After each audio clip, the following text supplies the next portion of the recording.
How to cancel your Netflix membership. Hi guys, welcome back to the channel. Want to cancel your subscription to Netflix but not sure how? We're here to help.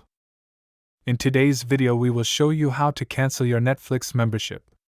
Now let's begin.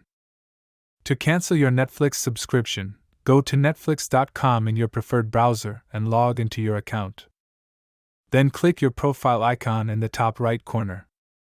Next select Account, then scroll down and click on Manage Membership. To confirm, click Finish Cancellation.